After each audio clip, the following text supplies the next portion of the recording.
Ay ka na. Oo. Ano ba, masasaya ako kuya? Hello! Praise God! Amen! Hallelujah! Hallelujah! Welcome sis! Kailan naman dito nila? Si Miriam. Miriam! Mga evangelista. Saka si Ate Janet, welcome. Welcome to Ate Janet! Welcome back! Welcome back! Si Auntie Jenny. Always here. Bakasyonista mga to. Kaming dalawa po, bakasyonista. Bakasyonista! Sana maraming bakasyonista pa rin. Okay. Dito na po tayo ay sa ating welcome testimony. Amen. Ang ating pong gawain ay wala pong itinataas na anumang relihiyon. Of course, ang tinataas lamang ay ating Panginoon. Amen! Ayan po, sa oras na ito ay sino po ba ang pwedeng mag-testimony, pasasalamat sa ating mahal na Panginoon? Anyone of you? Ako magtataas na lang ako kahit ako tawa. Ayan! Kasi pinili ko kayo. Walang pilitan, tapos puso. Sabi ng Panginoon, pilitin mo lang mga brothers. So ayun, thank you sa Lord. Sabi ni Pastor, laging bakasyonista. No? Pero alam niyo po, yung feeling ko ngayon is, tawag dito. Yung comforter, ito yun eh. Yung iba, takot mabalik sa agency. Pero ako naman, nung time na nag-chat na ako kay Pastor, di ko na lang pakabahin, shortcut ko na lang. No? Kasi ako na tayo ng mamayang hapon. Wala problema. Pero sa totoo lang, dito sa UAE, pangatlong nangyari sa akin na sabi ko, bad thing, sabi ni Pastor, good. Oh, talaga. Pangatlo to eh. Alam niyo po yung meron kang employer na nagustuhan mo, nagustuhan ka, hindi ninalas ka ng Lord. Doon dati sa Dubai, ang nangyari sa akin, na-depress yung anak ko. Umuwi ako bigla, panahon ng pandemic. Napakabit ng employer, so okay kaming dalawa. So nakaway ako bigla. So ayun, nag-ministry ko ulit doon. And then, after ng pandemic, bumalik ulit ako all-in. Pagdating ng all-in, okay kami ulit ng employer ko. Nag-renew pa ako ng kontrata. After ko mag-renew ng kontrata, after 6 months, nagkaroon ng problema. Muntik na akong makulong doon. Eto! Hindi ka kulog talaga. Lord! Yung mahilig akong manood ng documentary ng mga nakukulong. Sasanyo pa ako sa paa. Sila din. Lord, pero hindi ako naawa sa sarili ko. Nagpipray ako. Naawa ako doon sa mga nakikita ko doon. Yung isang mami doon na nasa kasalan mismo, sabi ko, andun yung, iyak ako nag-iyak. Ayun, yung nanay ko dumaan sa depression. After namin mag-devotion kahapon ni the pastor, biglang ang daming message. Yung nanay ko wala. Dati kasing may depression ang nanay ko, so hindi pa rin siya makausap. Pero andun yung, kinukomfort ako ni Lord. Amen. Amen. Alam niyo yun, yung Akala ko binuhos mo na sa dagat kagabi. wala eh. Hindi natatapos yung prayer ko pa. Salamat ko pa rin sa Panginoon. Sa kabila ng may nangyayari, masakit. Yung puso ko masakit. Pero tanong sa akin ni Pastor kagabi, yung lagi kong sinachat, nasaan ka ngayon? Nasaan ka? Nandun ka ba sa kalooban ng Panginoon? Normal yan. Sabi ko, normal ba ito? Ang sakit-sakit. Ayaw ko maging fake eh sa inyo, di ba? Ayaw ko maging fake sa Panginoon. Lord, ang sakit ng nangyayari sa akin. Nanay ko, pero hindi naman ako lumaki sa nanay ko kasi mami ko sa Amerika. Biology ng nanay ko ngayon, dumadaan sa depression. And then yung anak ko rin isa, nag-birthday nung nasa kulungan ako. Yung anak ko rin na babae, graduate, sabay-sabay sila. Pero andun yung, alam niyo yung comfort ng Panginoon sa akin. Amen. Kahit sabi ni Pastor, hindi ka nakulong. May pinakita lang siya. Nag-evangelism lang doon. Pero, alam niyo, gusto ko lang akong kasuhan ng employer ko. Kasi siya eh. Gusto niya akong kasuhan. Pero ang kagandahan, hindi ko naman talaga tinulak. Yung matanda kasi napautok. So, pinipilit nila, tinulak ko. Sabi ko, nasaan yung video?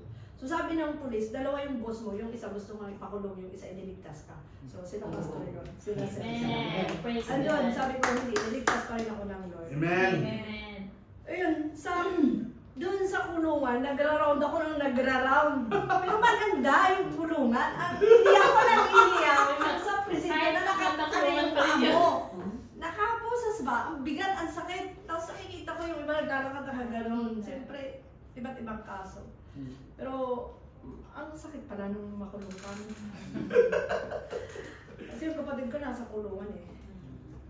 30 years ang ano niya. Pero ngayon sabi may parol. Pero praise God. Pero balik tayo. Pero thank you sa Lord kasi naramdaman ko yung comfort niya eh. Amen. Sabi nga, tinatapik siguro ko ni Lord kasi parang basta may usapan kami kasi ni Lord eh. Hindi ko lagi natutupad yun. Yung iba yung gusto ni Lord sa akin, iba rin yung gusto ko.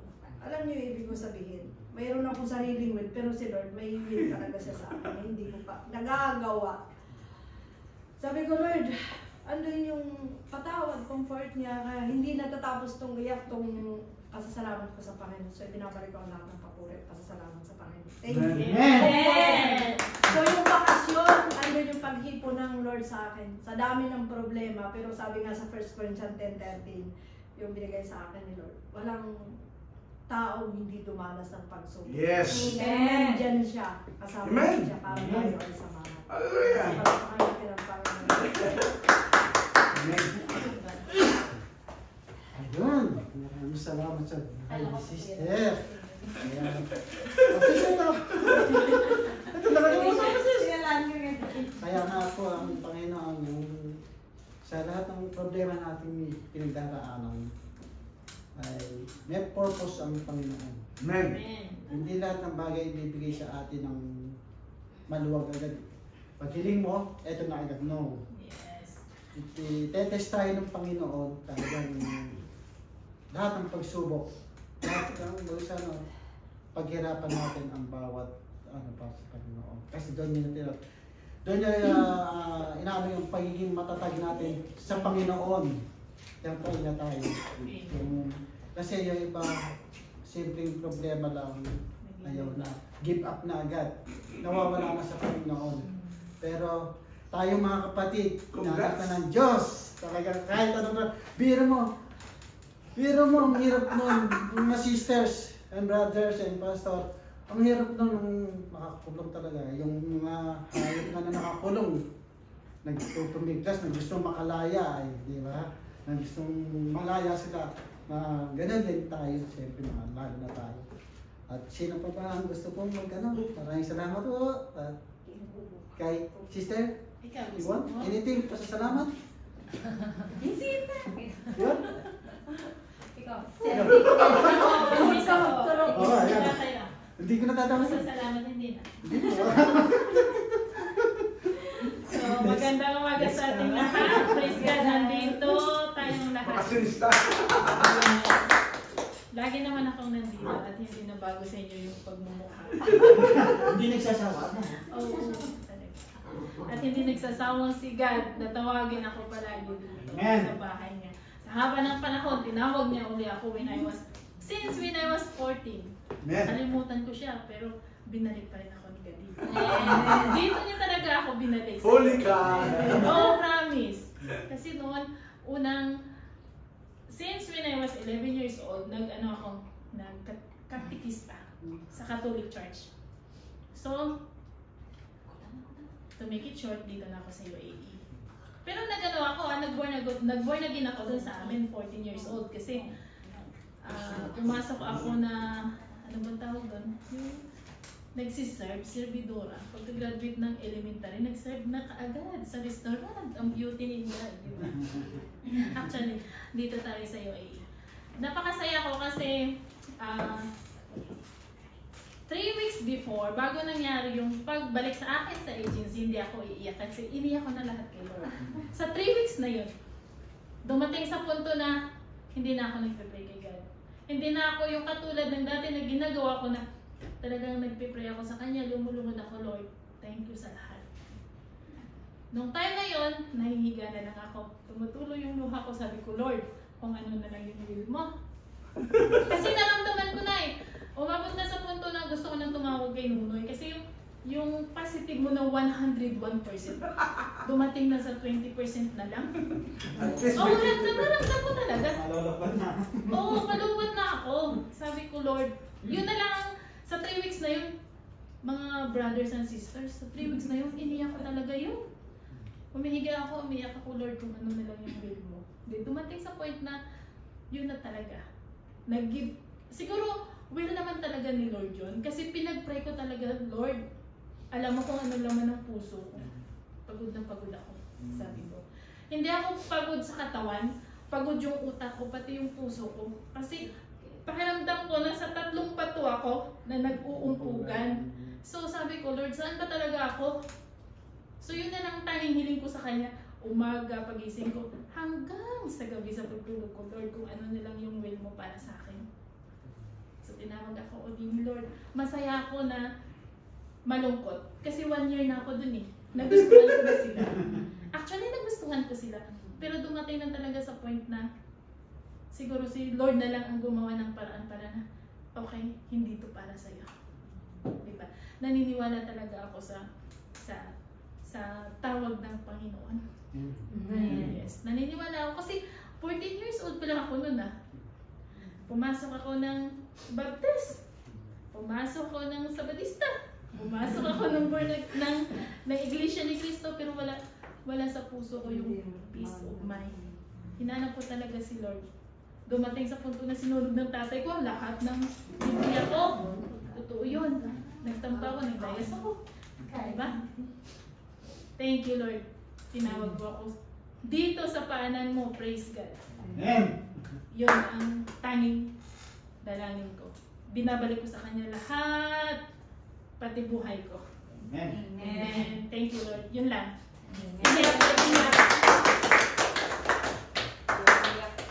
Oh, hindi na ako iiyak. Nandiyan kami ako. Welcome to Dubai. Welcome to Dubai. Welcome to Dubai. Anything? Chef? Ayan. Sinipulit ang tulong. Huwag kang umiyak. Okay. Ako naman, galing ako ng Hong Kong. So, Welcome to Dubai! Dubai. So, pumunta ako doon, 8 months pa lang, yung amo ko lalaki namatay. So, inatake doon. Eh ngayon, pinagtiyagaan ako ng amo ko kasi wala naman, hindi naman ako magluluto. Eh ngayon, aso na lang. Inamatay naman ng aso. Ay, si Shad nalaga mo? Ano po yun? Aso yung nalagaan niya. Aso lang. Hindi naman ako magluluto. Yung pina-explain ni amo, pina-explain niya na hindi na daw siya kuha ng helper. Yun, nag-iyakan kami. Nag-iyakan kami dalawa. Eh, siyempre, mahal ko yung amo ko dati. Oh, yun. Kaya welcome to Dubai. Yes, Welcome sa Panginoon. o, sino pa? Ako na lang. Ikaw na lang, kuya. Okay. Ano mo po? Ano na, papasalamat ako sa Panginoon. Pero talaga kanina, yung unang kanta natin, na-touch ako. Andun agad yung si Holy Spirit, ano? Parang, Yes. hindi ko siya, no, walang estilo, walang alam ng Panginoon kung anong nasa Yes. puso. At alam ng Panginoon kung anong nasa puso. Hindi ko nga kayo tinitignan natin. Hindi. Kasi basta nakakanta, pero ako, sarap mag-pause pa rin. Yes. Yes. Kaya ulit, papasalamat ako sa Panginoon sa pang-araw-araw na travel ko sa pagpasok sa yung protection niya. Ulit, hindi ko talaga pinakita na grabe sa lagi-lagi pinapasalamat at nagpe-pray ako siyempre kasi 1 hour yung travel time parati sa from Sharjah to Rasarkaim. Kaya meron din akong mga pasahero na may mga kasama ko na mga office mate. Yun. Kaya pray kami. Eh sila tulog, ako 1 hour na sayang din lang 1 hour na ako tulog. Pero papasalamat ako kay din sa si Sister Wat na ngayon may duty ako nandito. Siya talagang puro trabaho rin kaya ang hirap din naman kahit na panalangin ko rin na sana ipuin ni Lord yung niya na ipagkaloob naman yung Sunday. Miski mag-alternate daw, sabi niya okay naman. Sana ay tinadalahan ko rin yun na sa Panginoon. Amen. Yun lang. Kaya maraming salamat sa Panginoon. Amen. Sa mga sisters and brothers mo. Amen. Amen. Amen. Amen. Hallelujah. Palakpakan natin ang Panginoon. God is good. Hallelujah. And all the time is God is good. Okay? Napakabuti ng Panginoon. Talagang ang daming, we are so victorious every day. God has promised new in every morning. Amen? Wala pong promisa ang Panginoon na hindi bago. Lahat bago. Amen? So, huwag mawalan ng pag-asa. Lagi nating tatandaan na buhay yung Diyos. Amen. Sinasamba natin, di ba? Diba? Congrats! Isipin mo, dito talaga sa UAE or sa Middle East, pag nakaranas ka ng ganun, ay talagang, sabi pa nga ng kapatid ko, tayo mo kukulong, ano? Oo, di ba? Kasi talagang sa atin sa Pilipinas, pasikatan po kasi yung ministry. Pero dito sa Middle East, walang sikat dito na pastor. Ang sikat dito si Lord. Amen. Oo, yun lagi kong natatandaan kasi sa Pilipinas, yung palakihan, di ba, yung GIA, yung palakihan, kasama doon ng Assemblies of God kasi malaki. Pero walang nakikilala, ang maganda ng Assemblies of God, walang nakikilala sinong pinakasikat doon. Wala, kumbaga all level. Parang sabi ko, nakita ko, ang ganda ng standard ng Middle East na hindi, kahit na marami ka ng churches o malaki ka ng churches, hindi sikat, kundi sikat si Lord. Amen. Yun yung maganda doon. Kaya sabi ng kapatid ko, gusto niya rin maranasan yung mga naranasan ng mga naunang nakulong. But praise God, alam mo, this is an answered prayer for us right now na tinatamasa natin itong freedom na ganito. Dahil din sa mga taong nauna. So, di ba, dati dito pa sobrang stricto din. Oh, and sila kasi medyo matagal na po sila dito na naglilingkod. Kaya nung pumunta ako ng Middle East, sabi ko, wow, may ganito na, makalay mo 1,000 plus na tao nag-gather for a prayer rally at that time. Sabi ko, iba na. Diba? So, yung iba, yung kinukwento mo kahapon, yung sabi mo, yung pastor mo na nandun na nasa Canada, pumunta pa dito. Kasi doon sa ibang bansa, Europe countries, wala silang time mag ganito. Dito, we enjoy this moment. Sila talagang puro lang trabaho. At least you give your time. Abang wala pa, hindi pa kayo na-deploy, you give your time, sabi ko nga, ano tawag dito, talagang i-enjoy nyo yung moment na habang nandito kayo. Kasi pagdating ng araw, hindi na yung gutom ng physical, hindi gutom ng spiritual yung mangyayari. Diba? So, just enjoy the moment. So, wow. So now, it's our giving time. Hallelujah. Bago tayo mag, ano tawag dito? Makikinig ng salita ng Diyos. Hallelujah. Excited na sana. May excitement po na mangyayari. Hallelujah. Amen. Gusto ko sana i-announce kasi sabi niyo, huwag muna. So, may, ano tawag dito, may delay pro kay Lord, always on time. Amen? So, it says here, it's more blessed to give than to receive. Amen. Lagi po yan, more blessed to give than to receive. Sometimes, ang naiisip natin, yung lagi na lang na pag nagbibigay ay pera. No, it's not more about money. It's good that you have that money, lalo na tayo dito kasi we are working. So, always remember that 10% ay para kay Lord yan. Amen. Hindi yan sa atin. Yung 90% naman ay binigay ni Lord sa atin. Tayo yung magmamanage doon kung paano natin ipapalago. Diba? Minsan tayo, 90% na lang, sa laki ng 90%, nahihirapan pa tayo. Pero parang kulang to. Diba? Lagi natin tatandaan, it's more blessed to give than to receive. So, sa pagbibigay sa Panginoon, unang tatandaan natin na we are giving it because it's first God who gave for us. Diba? For God so loved the world, He gave. And He gave His the best. Binigay ni Lord ang pinaka-the best. Kaya sa atin, ibibigay natin yung pinaka the best natin. Best ng 10% natin, best ng time natin, best ng talent and skills and everything. Hallelujah! Amen. Diba? Talagang, tingnan nyo sa likod natin. Tingnan nyo sa likod natin. Kita mo, nakahanda ng lahat ng mga gamit natin para doon sa malaking place na pagdadalawa natin. It's a good challenge. Inahanda na tayo ni Lord. Kala nyo, hindi tayo nanda tayo ni Lord for a big event. Diba? Hindi. Ito yung lagi na sa puso ko dati.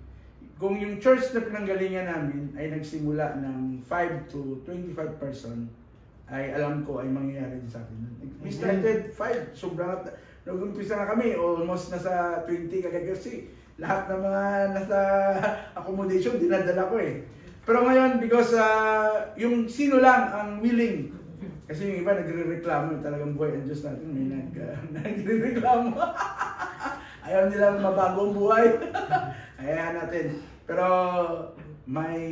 the best na gagawin sa Lord. Amen. And I do believe yung mga, nakikita nyo, ang daming nakalakad sa, nung papunta tayo dito kanina, ang daming naglalakad sa labas. Diba? Lahat ng yan dadalhin ni Lord. Kung akala mo ngayon, yung Iran, 80 to 90% of them turn out from M to Christianity. Diba? Yung kanina nga, nung sabi ng kanina, sa sobrang higpit nila dito, ang Panginoon na nangungusap through their dreams and visions. Yun lagi natin, we are not fighting against flesh and blood. We are fighting against rulers and people. Pray natin sila, iyakan natin sila palagi kay Lord. Lagi natin lang isasama sa ating prayer. Lagay natin sa prayer list natin priority na yung gagawin ng Panginoon. So, this time is our time to give to the Lord. Amen? Amen. Okay, let's stand, let's pray. Tayo po tayo, let's pray. Hallelujah. Father in heaven, Lord, you have seen every open arms, every open heart, Lord Jesus, to give to you, Lord. Joyfully, Lord Jesus. Cheerfully, Lord Jesus. Lord, salamat, Panginoon, sa lahat ng matatanggap namin. Sa lahat ng pagpapala, Panginoon.